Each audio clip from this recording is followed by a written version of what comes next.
Hi friends, welcome back to our channel. இன்னைக்கு இந்திராஸ் கிச்சனில் நம்ம என்ன பார்க்க போகிறோம்னா வாழைப்பூ பொரியல். வாங்க வீடியோக்குள்ளே போகலாம். வாழைப்பூவை இதை மாதிரி க்ளீன் பண்ணி கிண்ணத்தில் எடுத்து வச்சுக்கோங்க. கடாய் வச்சுட்டு 2 கிளாஸ் தண்ணி ஊற்றிக்கோங்க. 1 டேபிள் ஸ்பூன் அளவுக்கு பச்சை பருப்பு ஆட் பண்ணிக்கோங்க. ஹை ஃப்ளேமில் இந்த தண்ணி நல்லா கொதிக்கட்டும். நம்ம எடுத்து க்ளீன் பண்ணி வச்ச வாழைப்பூவை இதில் ஆட் பண்ணிக்கலாம். தேவையான அளவு உப்பு ஆட் பண்ணிடுங்க. இந்த தண்ணி ஃபுல்லாக வாழைப்பூ உள்ளே இழுத்துரும்.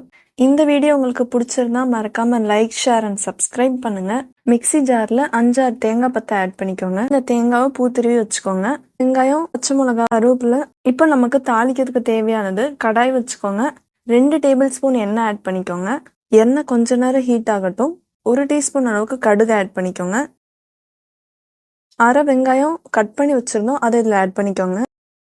1 பச்சை மிளகாவை கட் பண்ணி வச்சிருக்கோம், அதையும் இதில் ஆட் பண்ணிக்கோங்க. கொஞ்சமாக கருவேப்பிலை, அதையும் ஆட் பண்ணிக்கோங்க. கொஞ்ச நேரம் வதக்கிக்கோங்க. வதக்கின அப்புறமா நம்ம கொதிக்க வச்சு எடுத்த வாழைப்பூவை இதில் ஆட் பண்ணிக்கோங்க. 1/4 ஸ்பூன் அளவுக்கு மஞ்சத்தூள் ஆட் பண்ணி நல்லா மிக்ஸ் பண்ணிக்கோங்க. இதை ஒரு 2 மினிட்ஸ்க்கு வதக்கிக்கோங்க. பூத்திரி வச்ச தேங்காவை இதில் ஆட் பண்ணிக்கோங்க. இதெல்லாம் நல்லா கலந்துட்டு ஸ்டவ் ஆஃப் பண்ணிடுங்க. ஹெல்தியான வாழைப்பூ பொரியல் ரெடி ஆயிடுச்சு. நீங்களும் ட்ரை பண்ணி பாருங்க. நெக்ஸ்ட் வீடியோவில் பார்க்கலாம்.